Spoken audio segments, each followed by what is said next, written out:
Dandruff తో బాధపడుతున్నారా? ప్రిస్మస్ anti dandruff షాంపూతో మీ సమస్యకు శాశ్వత పరిష్కారం. నమస్తే రమగారు. నమస్తే జయ.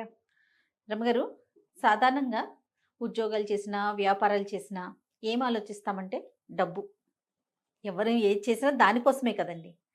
ఫ్యామిలీకి కొంత టైం ఇవ్వలేకపోతున్నాము. పీక్స్లో ఉన్నప్పుడు నిజంగా ఫ్యామిలీకి టైం ఇవ్వలేకపోతాం.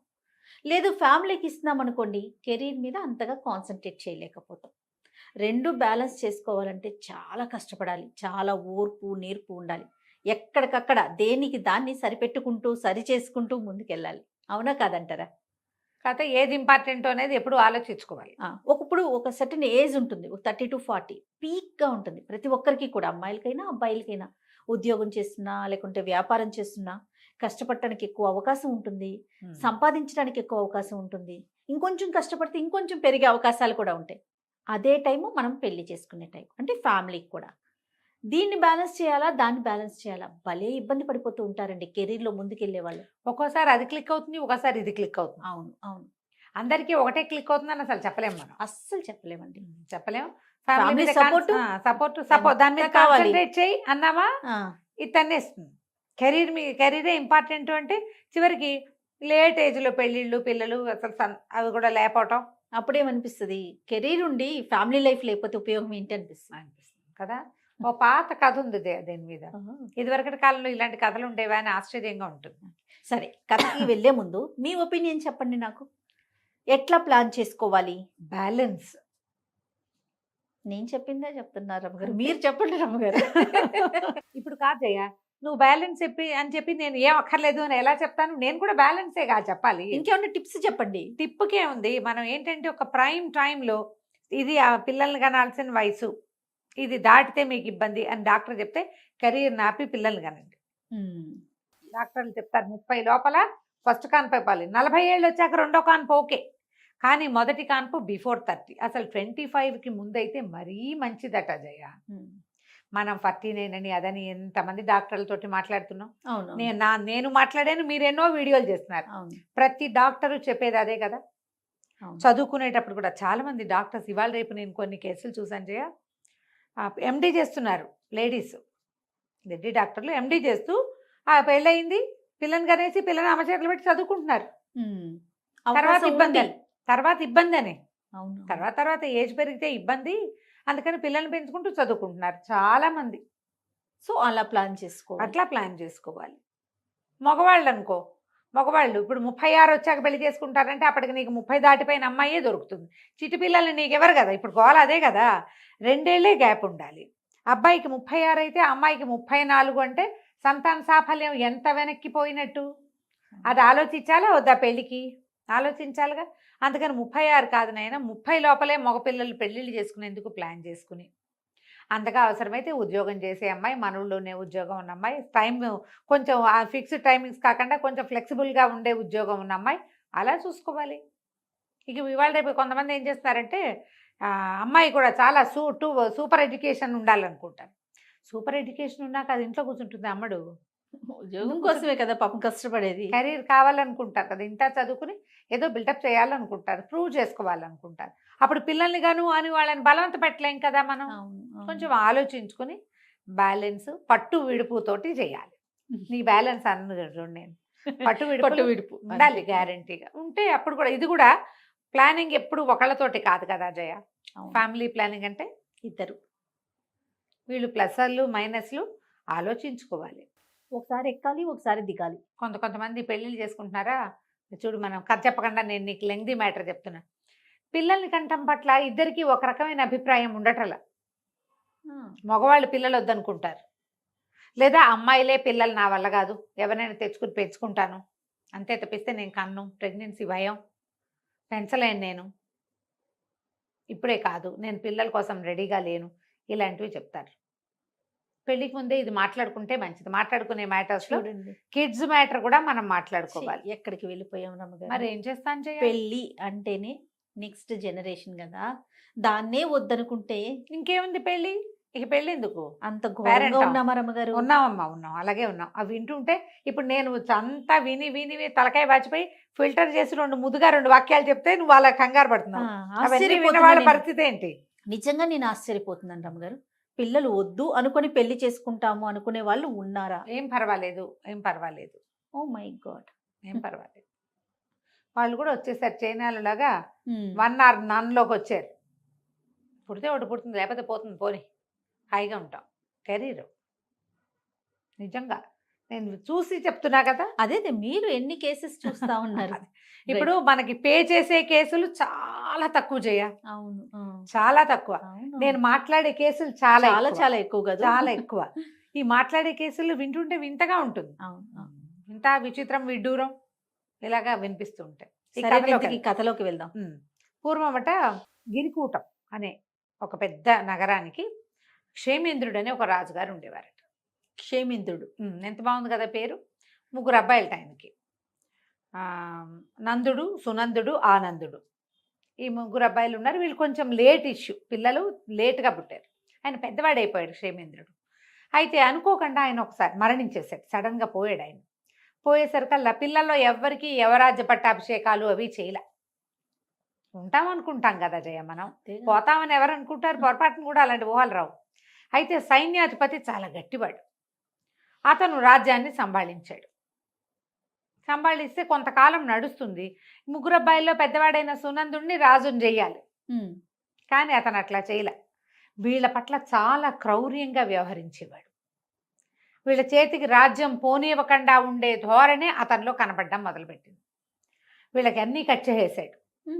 విసిగిపోయారు వాళ్ళు, పారిపోయారు. ఒకరోజు ఈ రాజ్యం మాది, మేము ఇది చేసుకుందామని క్లెయిమ్ చేయడానికి అక్కడ ఏ ఆసరా వాళ్ళకి లేకపోయింది. 3 పారిపోయారా? 3 కలిసి వెళ్ళిపోయారు.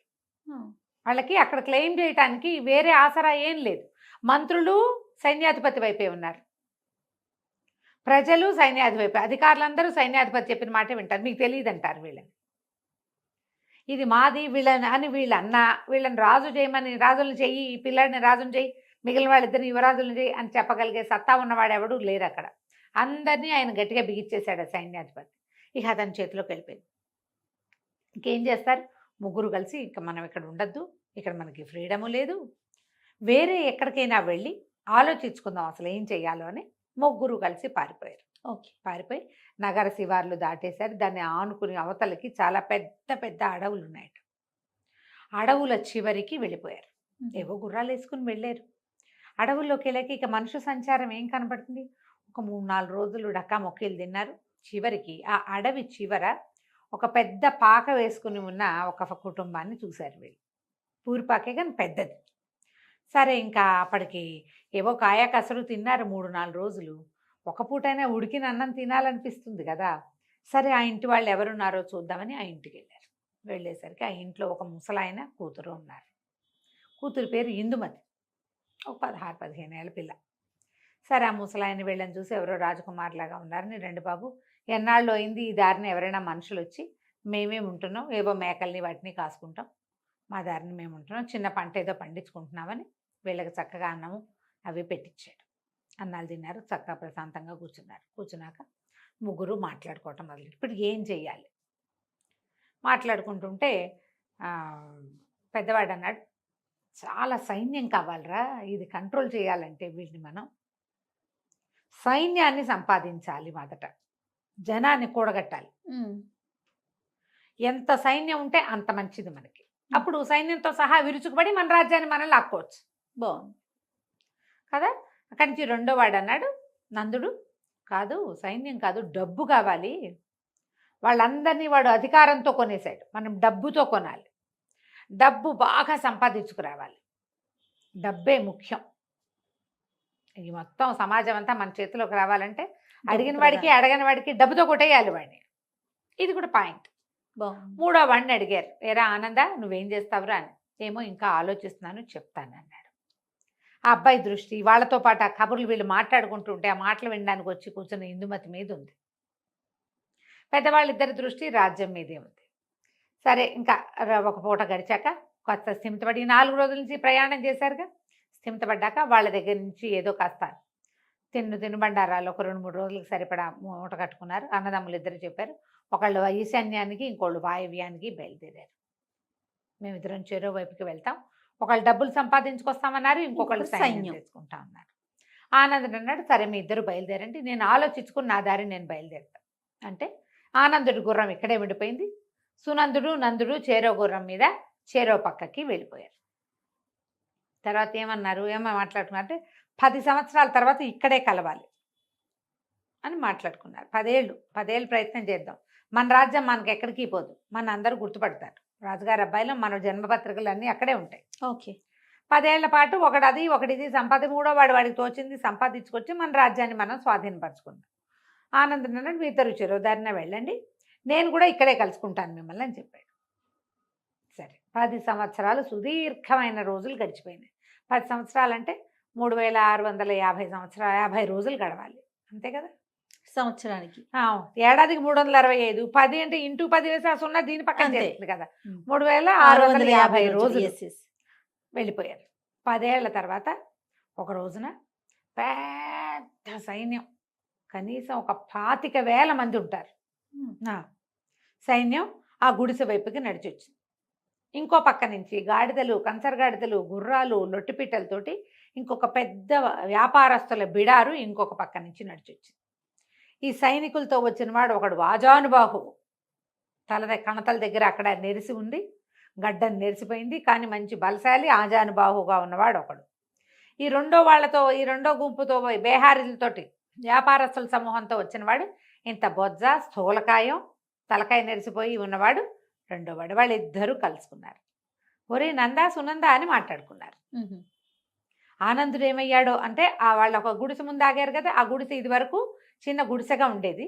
ఇప్పుడు చుట్టూతా ఇంకా 3-4 శాలలు లాంటివి వెలిసినాయి, చుట్టూతా తోట వచ్చింది, ఇద్దరు అంతంత పిల్లలు అక్కడ ఆడుకుంటున్నారు. ఇందుమతి ఇదివరకు వాళ్ళు చూశారు కదా, ఆ అమ్మాయి ఒక చంకలో ఉన్న పిల్లవాడితోటి గుమ్మం దగ్గర నిలబడింది.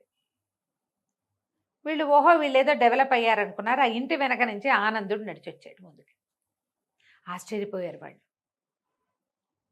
ఏమిట్రా నువ్వు ఇక్కడే ఉన్నావా, ఇదే నువ్వేం చేసావు అని మాట్లాడుకున్నాక పెద్దవాడు ఏం చెప్పాడంటే 25,000 మంది సైన్యాన్ని కూర్చుకొచ్చాను నేను. మనం ఉత్తరాలు రాస్తే 5వ రోజుకి ఇంకో 25,000 మంది సిద్ధంగా ఉంటారు, ఈ సైన్యం అంతా మంది, దీంతో విరుచుకు పడిపోవటమే వాడి మీద అనగానే రెండో వాడు చెప్పాడు 25 లక్షల దినారాలు కూడబెట్టాను నేను. చాలా పెద్ద సొమ్ము కదా 25 లక్షలు.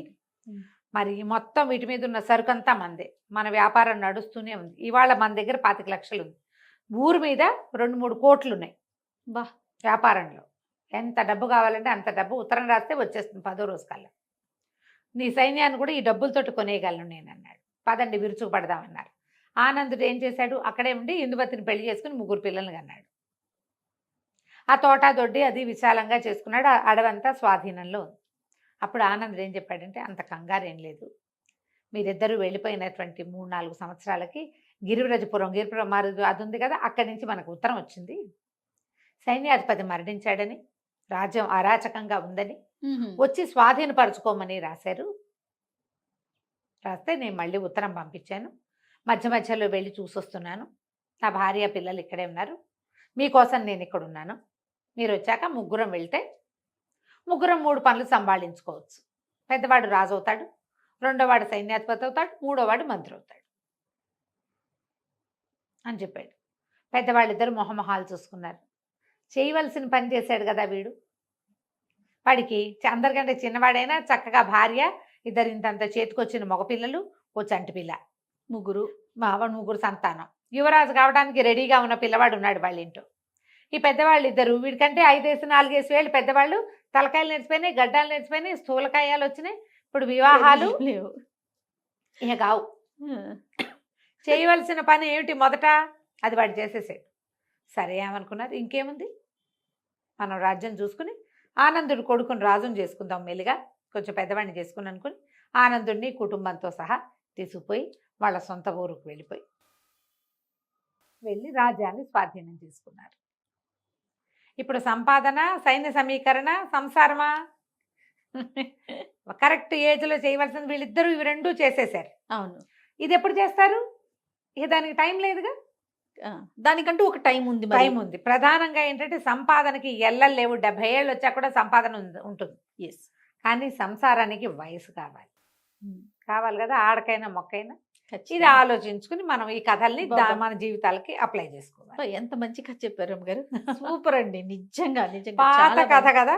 ఇప్పుడు మనం Excellent. మనం చేస్తున్న రకరకాల వ్యవహారాలకి దాన్ని అటాచ్ చేసుకోవాలి. సెటిల్ అవ్వాలి, ఇల్లు కొనాలి, కారు కొనాలి, అదేదో కావాలి. ఆ తర్వాత కంటానంటే ఆ తర్వాత కౌంట్ ఉండదు, ఆడవాళ్ళకి అవకాశం ఉండదు.